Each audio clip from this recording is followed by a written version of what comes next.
The benefits of a short-term fast are usually more on the metabolic and cardiovascular side of things. And that's because your body doesn't truly enter into fasting metabolism until around a 20 to 24-hour fast. And that's the amount of time that your body takes to really run through its glycogen stores, its stored carbohydrates. And then The Man That Can Project podcast, a podcast empowering career-driven men to live more fulfilling lives. We are here to challenge your beliefs, redefine success, and talk about the important stuff in a relatable way. Don't forget to subscribe and leave a review. My name's Lachlan Stuart. Let's get into it. Dr. Chris Rhodes, thank you so much for joining me. Yeah, absolutely, Lachlan. Thanks for having me. Excited to be here. Mate, it's been one of those ones that I've had to reschedule, unfortunately, a number of times just with the move to the US. I didn't realize how many moving parts I would experience. I thought as a bloke, I was like, oh, yeah, it's pretty straightforward. My wife's like, no, it's not. And I was like, surely it can't be that bad.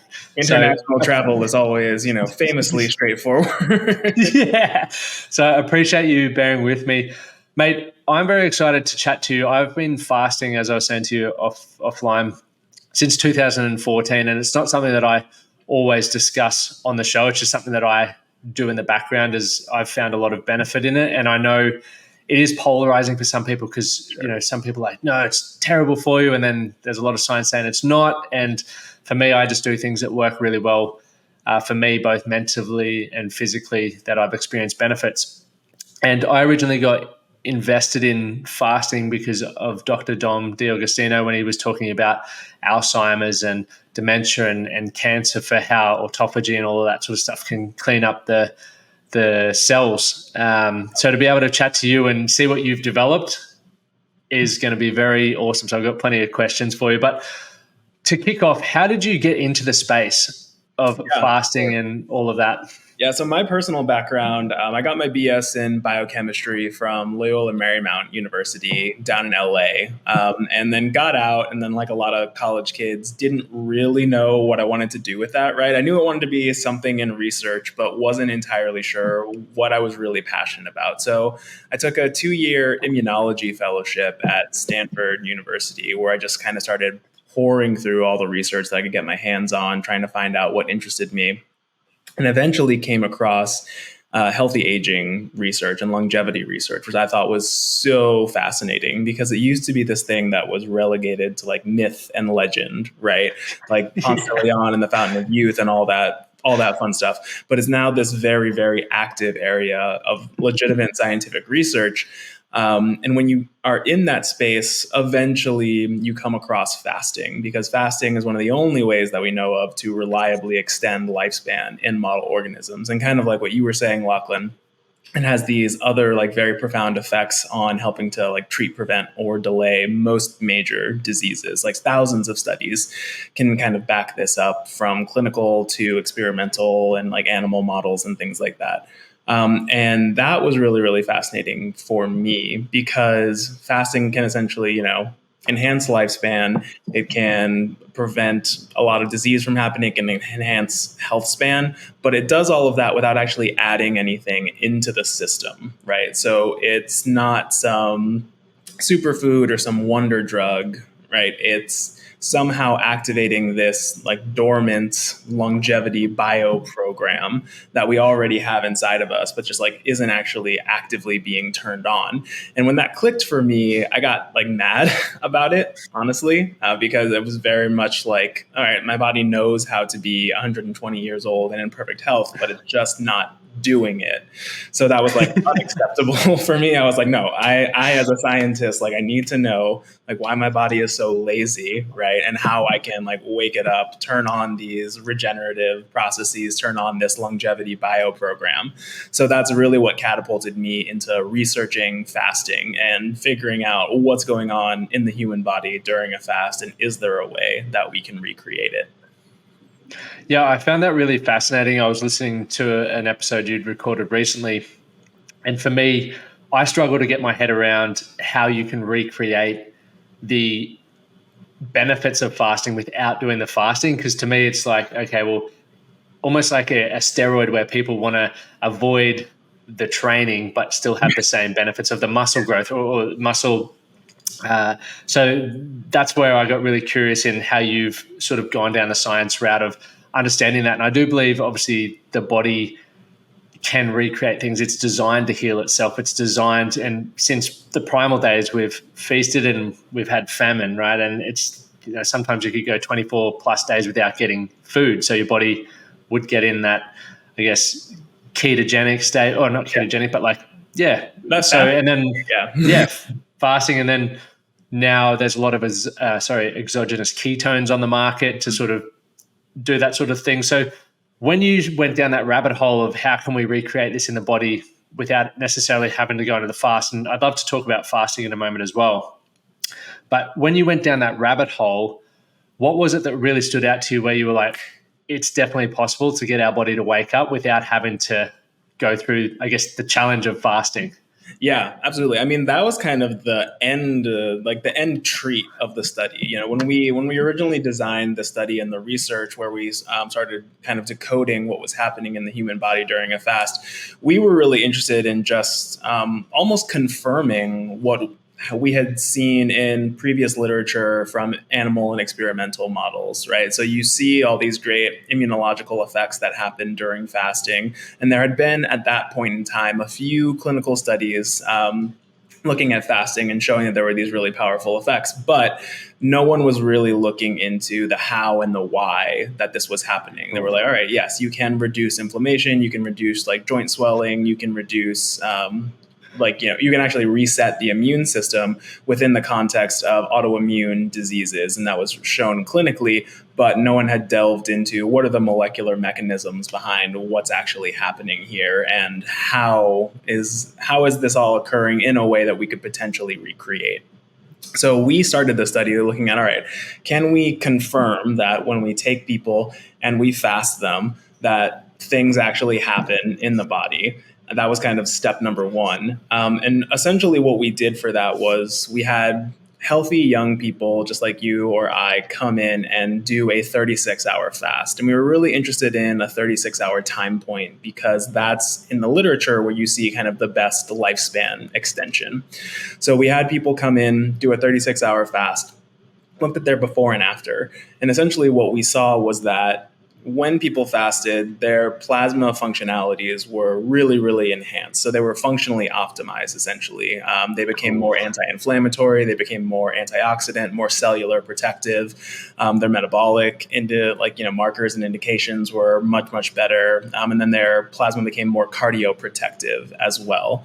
So that's a big deal in the nutrition world, because when you can take already young, healthy people, do one single intervention over the course of essentially a day, and then at the end of it, make them into super people, right? Like optimize their functionality, like that's a big deal. So we wanted to find out, all right, what's the difference between one state and another that could kind of be responsible for these beneficial effects that we were seeing? So we did what's called comprehensive metabolomics, basically looking at all of the different small molecule portions of the plasma. And what we found was that there were over 300 significant differences between the baseline state and the fasting state. And when we combed through those and screened through them on our ex vivo modeling techniques and our cellular assays, we were able to identify that there were these bioactive components of these metabolites that, when combined together, could recreate these great cellular effects of fasting that we were seeing, and these immunological effects of fasting that we were seeing. And then, just because we were super curious about the lifespan portion of it, we tested them individually, we tested them together, and found that while all of them could extend lifespan together, which is, on its own very exciting, they could synergistically extend lifespan by 96% when combined together, and really help recreate these beneficial effects of fasting just through supplementation. So basically doubling their life without actually having to fast. Yeah, so that alone is literally just using the supplement, not fasting in itself. Right, yeah, so, not fasting at all. Wow. So then can you use the supplement as a tool along with fasting, or is there any impacts of doing the fast and then, for example, adding the supplement into your diet as well? Yeah, that's a great question. So basically, because we made the supplement in order to mimic what happens in the human body during a 36-hour fast, it can be really, really helpful for shorter term fasts. So the most popular form of fasting is typically 16-8, right? Where you have the 16-hour fasting window and then an 8-hour eating window. And people think, because just the way that the scientific hype machine works, that a lot of these studies that show you benefits of longer term fasting, like multi-day fasts or 36-hour fasts or whatever, they usually conflate the benefits of those fasts with the shorter term fasting. But when you really look in the data, the benefits of a short-term fast are usually more on the metabolic and cardiovascular side of things. And that's because your body doesn't truly enter into fasting metabolism until around a 20 to 24-hour fast. And that's the amount of time that your body takes to really run through its glycogen stores, its stored carbohydrates. And then, after that's through, then you really go into fasting metabolism, where you're entering ketosis, you're turning on a lot of these cellular regenerative pathways like autophagy. But most people, by and large, when they're doing the traditional style of 16-8 fasting, aren't actually achieving those benefits. So these molecules are not actually elevated, not actually out there doing their thing, promoting these beneficial cellular effects during a 16-hour fast. We only saw them significantly elevated during a 36-hour fast. So taking these supplements alongside a 16-8 fast can really help to maximize the benefits and give you more of these benefits that you wouldn't ordinarily get from a shorter term fast. So it's kind of, our way to, enhance a fast, hack it, make it, and optimize it, while also helping to make it easier. Because we kind of got lucky to a certain degree with the molecules that we identified, because not only do they have these great cellular effects, but they also have a great clinical history of having more of these tangible effects you can feel. So when you take the supplement, you can get an appetite suppression effect, a mood elevation effect, like pain and discomfort relief element to it. So it can not only maximize the benefits of your fast, but actually make fasting itself easier. And we've heard that a lot from our customers. That's awesome, because I always notice that glycogen depletion moment you talk about when you sort of hit the lows. Generally for me, it would be for example, if I were to fast today, have my last meal at 5, tomorrow around 3 p.m., I just hit a low mood. Yeah. And it lasts for about 3 to 4 hours and I'm just unmotivated. I get a bit snappy. But after that, the benefits, my brain is just like, bang.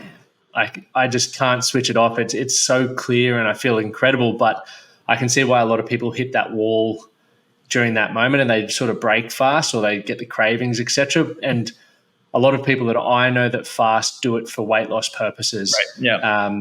Which I think may be a common one potentially, but I'm not necessarily doing it for weight loss. I'm doing it for those benefits that you've mentioned there, like cleaning up the cell, the inflammation, and really trying to allow my body to perform as well as it can for as long as it can. Yeah, and that's great. That's, I think, something that is definitely, it needs to be a bit more spoken about in terms of fasting, because I think you're right. A lot of people do associate fasting with weight loss, and they're going to go out there and they're going to be like, all right, I'm going to use it just for this. I'm going to get to my goal weight, and then I'm just kind of going to stop doing it. But when you really, utilize it as a lifestyle, that's when you're going to see the true benefits of it, and really get the things like the cellular regeneration, the autophagy, the longevity, and health span promoting effects. And so, for yourself, how does fasting, and I guess even the product as well, fit into your lifestyle, especially as a scientist and someone who I'd imagine works very hard? How is it? How does it blend in with your lifestyle? How do you make it work? And then I guess to add another question to that as well afterwards, what benefits have you personally experienced as a result of, the fasting and that process? Yeah, absolutely. So I actually started fasting around the same time that I got interested in it when I was at Stanford. And when I got interested in it, I came in at reading a paper from Walter Longo, who I consider very much like the granddaddy of fasting research. Yeah. He wrote all the big review papers about it, along with Mark Mattson. So they're amazing folks. I got really, really enthusiastic about it. So I was like, all right, fine. I'm going to start doing just alternate day fasting fasting. That's where you see the best lifespan extension. So that's the program that I'm going to try. And I was actually, taking my blood at the time and actually assessing my own cellular functionality, seeing what was happened.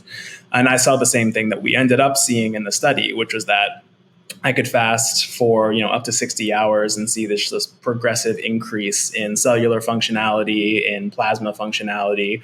I was more resistant to stress. I was more resistant to autoimmune stimuli, so more immunoprotective there. And I just kind of got hooked on it from that. I was like, all right, great. I can see the data happening. I can see this actually working for me. So I just kept doing it for a while. But I eventually got to a point where you kind of reach burnout. I did alternate day fasting essentially for 2 years, pretty religiously, pretty nonstop.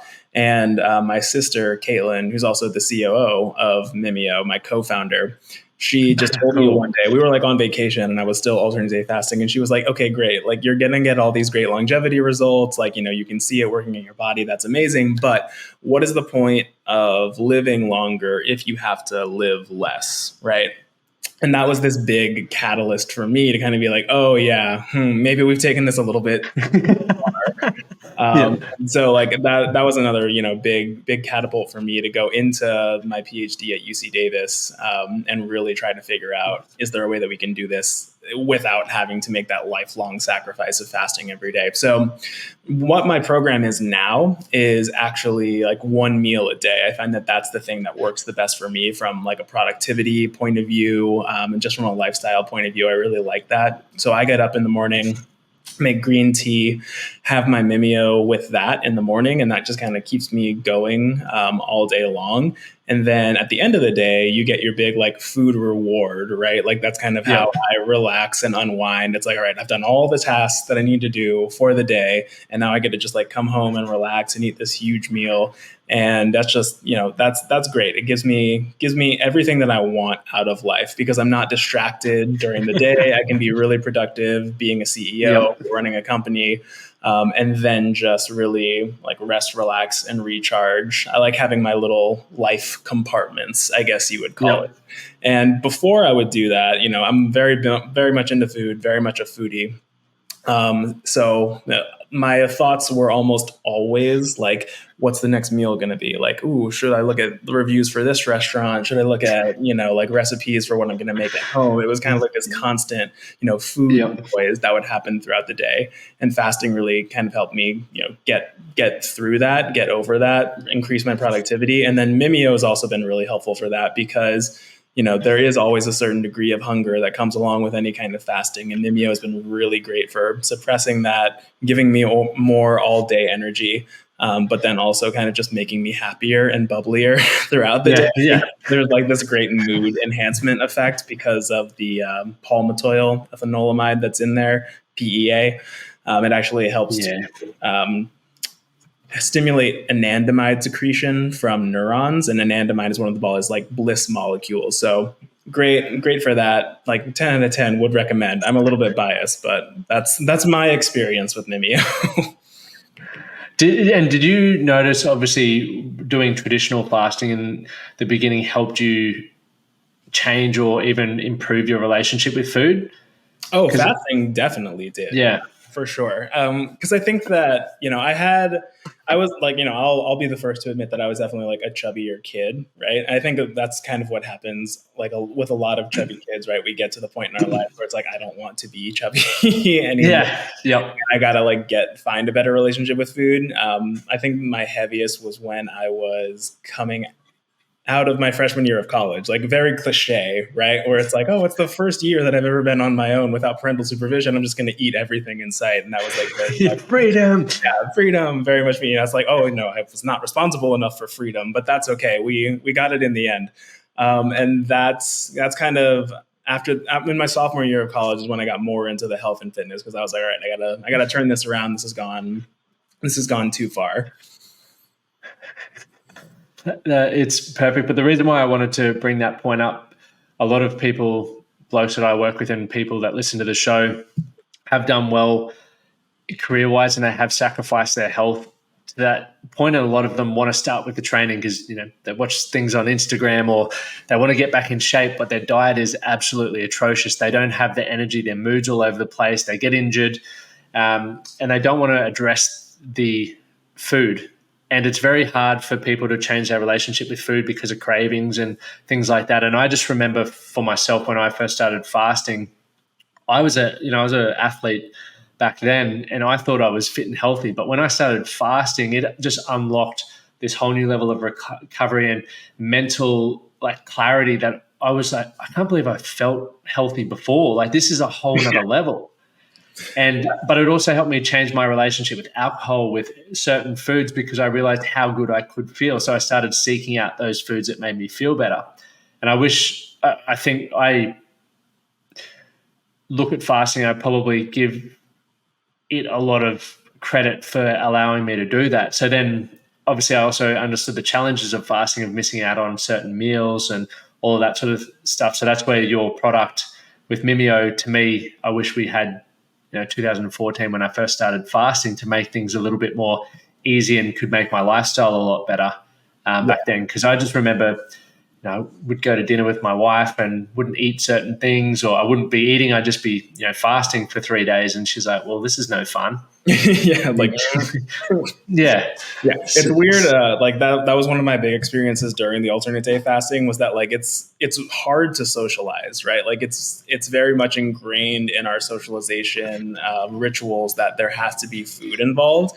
And it's also very strange for people to be like, yeah, let's go out to dinner. And then okay, but fine, you're going to eat. It's my fasting day. I'm going to take my water and just I'm going to drink it. And while you eat your food, and I'm just going to stare at you while you eat. And I'll just carry the conversation. It's just a weird social dynamic. And yeah, that's one of the reasons why I did end up switching to alternate day into the 1 meal a day fasting, because I got into a relationship and my partner was like, no, you're going to eat meals with me, at least one. We'll have together, we're going to eat together, and that's going to be how it goes. Well, like I said, it's just, it's different shows for different folks. You got to find something that really does fit in with your lifestyle, and make sure that whatever you're doing is something that you can sustain and that makes sense for you. But I do really like what you were talking about with finding that control with fasting. Because one of the things that, and that kind of optimization of oh my gosh, I've unlocked God mode, right? It's very much when I first did my first ever day of fasting, I was convinced that I was going to die. I was just so sure. The first day I did it, I was I was going to sleep, and I had a really hard time falling asleep, not because I wasn't tired or anything, but it was just because I had this fear that I'm not going to wake up tomorrow. I know it. I've been told my entire life that you need to eat 3 meals every day. And if you don't do it, your body concaves in on itself, and you'll never be able to make it. But yeah, I woke up the next morning and I was like, oh my gosh, I can do anything. I'm so empowered. I'm a god now. So that was kind of the really interesting part about it for me. And then catapulting off of that was kind of this realization that, if I can go for a whole day without eating, then there's no reason to eat things that, aren't going to be good for me. I feel like people have almost this sense of obligation towards food a little bit, where, I don't want to be wasteful. I don't want to, if something's in front of me, I feel like I have to eat it, or I'm not really all that hungry or whatever, but it's my lunch break. So what am I going to do? I'm going to go, I'm going to have a snack bar. I'm going to do whatever. And a lot of those experiences are not super duper fun for people. It reminds me of Eat, Pray, Love, where she's like, well, what did you have for lunch today? And she's like, I don't know, a salad. And I'm like, isn't that sad? Shouldn't you be really enthusiastic about your food? And I'm like, yes, you totally should. So fasting really helped me, knowing that I didn't have to eat all the time to survive. Was I'm just going to eat the things that actually I like and make me happy, and only eat them when I'm actually hungry. So kind of almost defaulting into intuitive eating. Yeah, you explain that so well, because I think definitely I've been guilty of it, and many people are, where they just eat what's in front of them and they go, I don't feel good after I've just had that big thick shake, or I don't feel energized when I have my huge breakfast. And it's okay, well, have you maybe thought about asking yourself why? Like, why is this happening? And if you do want to perform at your optimal level, what foods are going to allow you to do that? Because I think people, as you said, they're just like, I have to eat X amount of meals per day, and breakfast has to look like this, or dinner has to look like that. It's like, well, if that's not working for you, change it. Yeah, Do exactly. something different. I also think like there's this weird disconnect that people have between the things that they eat and the way that they're feeling. You know, I hear countless people all the time, especially in the nutrition space, where it's like, yeah, you know, I just don't know what it is. Like, I don't exercise. I eat like, you know, pizza and hamburgers every day. I never have a salad, but for some reason I feel awful and I just don't get it. And I'm like, oh, well, maybe it's those things. I mean, just like a hypothesis, but I'm not entirely sure what it is. But I feel like we just have this weird disconnect between thinking that the way that we're feeling has something to do with these things that we're putting in our body. And what's really interesting about that to me is that we often rely on things like supplements, which are, you know, typically I'm taking, you know, a milligram of something, or like 50 milligrams, 100 milligrams, or like, you know, at the very most, like a gram of something per day. And I want it to have X, Y, and Z effects in my body. But when you think about food, right, you're eating pounds of that a day, but you don't think that those things are going to like go on to really like impact your health, your well-being, how you feel, like your sluggishness, your energy levels, things like that. It's like the biggest component of day-to-day health and wellness that you have. And yet I feel like we don't think about that all the time, or we have that disconnect where it just doesn't quite click. Yeah. So with your meal, so you're eating at the moment, you're currently eating one meal a day. How many calories roughly? Like, for example, my ideal, I burn about 3,700 calories on a training day, for example. So would you be trying to eat that much in one meal? Or, yeah, I mean, if I was doing that, I would I would probably be trying to do like it more spread out. I would probably do something more akin to like 20 hours of fasting and then like a 4-hour eating window, because I think trying to stuff in 3,700 calories is going to be hard for one meal unless you are really like a professional eater. Right? But yeah, like typically what I do, I stick to around like 1,800 to 2,000 calories a day. Like that's kind of my sweet spot. And I go to the gym, I work out, I do primarily like, you know, strength training, high intensity interval training, things like that. The classic, you know, like CrossFit bro, paleo style stuff. Yeah. I do it because just like I know that like the low impact strength training stuff, that's the thing that's really good for longevity. Your muscle mass is actually one of your biggest determinants of how long you're going to live. Like as you approach 65, there's a very, very direct correlation between like muscle mass entering 65 and actual longevity, because at that point in time, you really start getting into a lot of people dying from frailty and falls and, you know, the muscle wasting and the sarcopenia. So for me, getting as much muscle mass as I can while also keeping things like low impact, so I'm not like overstraining my joints or actually like causing physical injury. Like that's kind of my sweet spot, and I can do that really effectively with the calories that I'm taking in and with the lifestyle that I have. So typically my like day capper is finish up with work, I go to the gym, I do the strength training workout, I go home, and then I eat my big meal, right? So like I'm fasting throughout the day where I don't really need all the energy for performance. I go out and I do the gym, and then I come home and have that big meal that's going to be stimulating like the insulin and the growth hormones and the IGF-1 and promoting those anabolic pathways to support that. And I know that there's a big problem right now with folks thinking that, you know, if you're fasting, it is for weight loss. You know, you're going to have a problem with building muscle. You're going to have a problem with muscle wasting.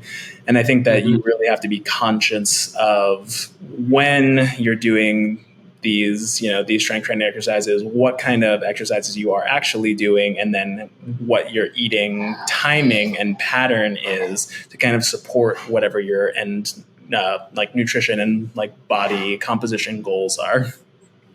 So are there any like rules of thumb around that when you should train? If you were to be doing, for example, let's say the 18-6 intermittent fasting with your training windows to make sure that you aren't doing any damage there, or is it more just a longer term fasts? Yeah, so in doing the supporting stuff, I think that there's always a way that you can utilize nutrition to kind of like help tell your body what to do and kind of tip the scales in the right direction. So when I was doing alternate day fasting, I basically did a alternate day training schedule as well. So on my fasting days, I would focus a lot on more of like the catabolic exercises. So cardio and sprinting, the high intensity interval training, because those are the things where you're basically trying to get to exhaustion, because there's physiological benefits that happen just from getting to the point of exhaustion, and it's a lot easier to get to the point of exhaustion on your fasting days, right? So, that's when you're going to maximize the amount of, catabolic effects that are going to happen that can be very beneficial, help you like lose fat mass.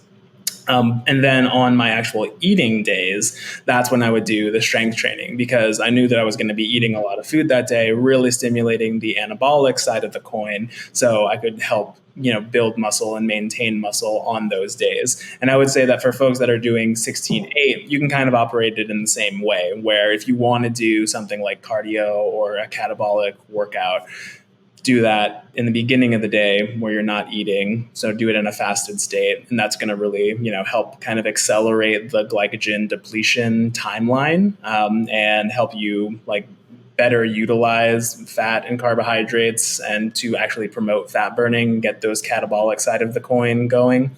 And then if you're going to do strength training, do that at the end of the day when you actually have the food to support the anabolic pathways. Yeah, awesome. Thanks for giving us some more on that. So do you have any exceptions as well? Like I just experienced my first Thanksgiving here and I've never seen so much food in my life. So are you really strict with that? Or for example, like a Christmas or Thanksgiving, do you eat a bit more there? Yeah, I've definitely, because of that conversation that I had with my sister, I've definitely become a bit more lax about it. I'm not super duper regimented and religious about the fasting as I once was. So when I'm, in, typical day-to-day work mode, right, that's when I'm going to be doing the real hardcore 1 meal a day fasting and just really stick to that. But on holidays, on Thanksgiving, on Christmas, I'll definitely, give myself a break essentially and be like, all right, this is when you get to, live life like a normal person. And sometimes it's weird, like because you end up running like very smooth and clean and efficiently when you're on this fasting lifestyle. And then to go back to kind of like, oh, I'm like, I have to eat breakfast now. Like it's kind of like I get full really quickly and I'm like, I don't think I can do this, guys. Like, but I do it to the point of enjoyment and no further than that, right? I'm not like, oh my gosh, I like have to eat these meals. It's like, all right, I'm gonna have my good time with it, and then that's gonna be the end of it, and then just listen to my body and let it guide me through. And like we were talking about, I think fasting's been really helpful for just kind of resetting that tolerance of I know what I need and I'm not gonna overdo it because I think that I have to. Yeah. Oh, that's cool. Thanks for sharing that. And how did you go about founding your company as well, Mimio Health? So obviously you did all the study and everything like that, but how then did the idea to have a product there and build a company around that come about? Yeah. So that actually just came out of the science too, right? So we I'll say this till the cows come home. We just really got lucky with what we ended up actually discovering from the data set. Because the molecules that we, ended up finding that like these are the best ones that outperform, other molecules, including ketone bodies. Like on our cellular assays, these molecules could outperform ketone bodies at anywhere between 100 to 10,000x lower concentrations. Like that's how bioactive they are, and like the amount of great effects that they can actually produce. And then they just also happen to be molecules that were already identified as, dietary ingredients so that we could actually use them in supplements. And they're rare. They were very hard to source because they're natural human metabolites and molecules, and a lot of people aren't super aware of them. But they had already been, acknowledged for use as dietary supplements. So we kind of found at the end of the thing that, we could actually turn this great formulation back into a dietary supplement. So what we did for that was, we found that it worked in cells. We found that it worked in these, model organisms. We wanted to make sure that it actually worked in people as well. Yeah. So we did another clinical study there where we took the Mimio formulation and essentially had people come in, eat a standardized breakfast alongside a placebo control, or after a 1 week washout period, those same people came back, ate that same breakfast, but then just with supplementation with Mimio. And what we found was that when they had the standardized breakfast with the placebo control, there was essentially this big loss in plasma functionality. That's like very, very typical of the postprandial response, the post-eating response. So their plasma became pro-inflammatory, it became, less antioxidant, it became less cardioprotective, their metabolic markers were all over the place, as you would expect. But when they had that same meal with Mimio, we were able to not only prevent all of that loss of function, but then actually add a gain of function on top of that mimicked what we saw during a 36-hour fast. So instead of being pro-inflammatory, their plasma became anti-inflammatory and cellular protective, more antioxidant, more cardioprotective, balanced metabolic markers. So it was just really, really cool. So we could take these molecules, actually give them back to people, and essentially raise the level of these, fasting metabolites, even during a meal, to help prevent a lot of these negative effects of eating and activate these same beneficial fasting pathways just on demand through supplementation. And that was when we knew, essentially, like, all right, this is going to be a product. Like, this is going to help a lot of people. This is really, really cool. Kind of like hacking into human biology, recreating fasting at a molecular level. And that's when we were working with Davis to put, patent protection around the actual discovery, around the formulation. And then Davis has a really great startup program called Venture Catalyst, where they help, professors and students take their technologies and spin them out into companies. So that was basically the first thing that we did. And the first thing that we did after actually founding the company was get into the IndieBio Accelerator Program, which is the largest biotech accelerator program in the world, essentially like the Y Combinator of biotech. And then from there, it kind of just, leapt forward, right? We got a lot of exposure. We got a lot of investor interest. We were able to raise a seed round and actually get the product made, manufactured, get the brand done, get all of the key supply chain components in place. And then we've been selling it since June. Congratulations. How does that make you feel? Like, if you look back on the journey that you've had to now have created something that's literally changing people's lives? Yeah, it's very, very humbling. I'm not going to lie, because it's a very rarefied experience, right? As a scientist, so many of us do not actually get to see the results of our research actually, be turned into a product, number one, but then be turned into a consumer product that you're then the CEO of, where you get to directly interact with all the people that are taking it, telling you what their experience is with it, and get to see that it has this tangible impact in their life and is actually making them, feel better, making fasting easier for them, helping to relieve pain, helping to just live better lives. It's really, really humbling to be able to get to see all of that. And it's something that, like I said, so many scientists never get to experience. So I feel very, very lucky. It's incredible. And where does the science take you next? Because obviously, saying from the scientific standpoint, that it's always about funding to be able to fund that next bit of research. So people potentially have to go to, once again, what the trends are, etc. So like ketones and ketosis and then fasting.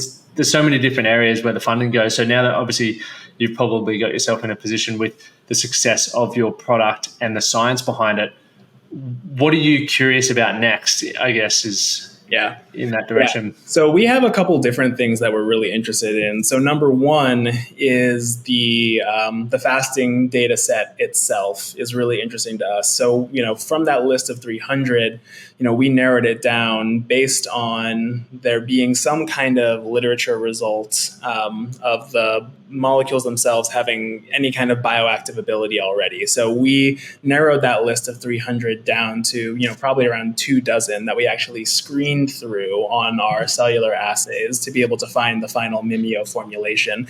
But that leaves, 275 of these, interesting molecules that haven't really been very well researched or categorized yet, but could have these really, big impacts on cellular health and longevity, work within this larger, bio program of fasting.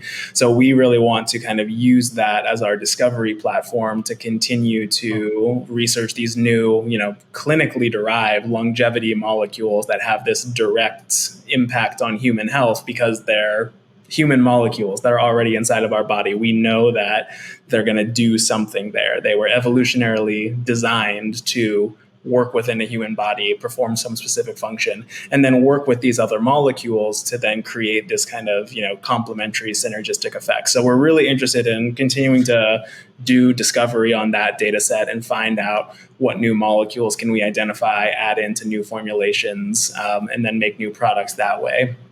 And then further down the road, we're really interested in, in the same vein that we did with fasting, you can also do this with other interesting regenerative states in the body. So you could do this with exercise, you could do this with meditation, you could do this with, sleep, cold exposure therapy, things like that, right? And identify these interesting molecules that do these fun things within human biology. So really pumping out more biomimetic products. And that's really what Mimio is all about. We are the biomimetic human health company, really looking to just understand the mysteries of human biology so that we can, activate it on demand. Dude, you got such a fun, well, once again, you've built such a fun life and I guess career for yourself to be able to study that sort of stuff. It's so fascinating. As you're talking about the next steps for me, I'm like, I cannot wait for you to hit those milestones so we can continue learning and learn how to optimize our body in a way that allows us still to live our life. Because obviously, as science is just getting into a lot of those areas, there is a lot of restrictive protocols there that take away from some fun elements of your life, which is why obviously, I guess, the most mass populations of people aren't doing it because they aren't prepared to, I guess that external, not external gratification. What's the word I'm looking for? Prolonged gratification. Yeah, I mean, for sure. There's always like a certain amount of delayed gratification, especially when you go into like the pharma space, especially when you go into the supplements. Like everything in science is always like one day it'll be cool. Like one day we'll find something fun. It's really important, right? And I think that one of the reasons why we took Mimio into more of the supplement space and less in like the, the pharma route for stuff is because, these are all natural human molecules, right? So they're not super attractive from a pharma perspective in that way, but we wanted to make sure, because you can't patent them, like that's why they're not attractive from a pharma perspective, obviously. Like it's just not a good business interest, which is kind of gross for me. I'm like, I would rather, find something cool and safe, like even if I can't like necessarily patent it, and just make it accessible to people rather than trying to put it behind some like prescription wall, right? But I'm still very much, informed by and use pharma as like a guidepost of like, here's how you really do the science. You make sure that these things are effective. You make sure that they're safe, and then you give them out to people in a way that can make the most impact in their lives. So I think that the delayed gratification of scientific research is always just worth it, especially when you're trying to build a brand, number one, but then number two, if you're actually trying to like provide people with a good product that is going to actually be able to have an impact in their lives. And that's really what is like the core guiding principle for Mimio, is making sure that we are, giving people access to something that can really help them on a day-to-day basis and let them unlock their own biology. That's awesome. So where can people find you on social media? And also if they wanted to purchase a Mimio, where can they find all of that? Yeah, so they can find Mimio at mimiohealth.com, Mimio health.com. And you can check out our clinical studies there. You can read about our science. You can see our cool branding and design. Like, we're very happy with that. Very proud of it. We just had like a website revamp, so I'm still nerding out on it a little bit. And I'm like, it's so cool.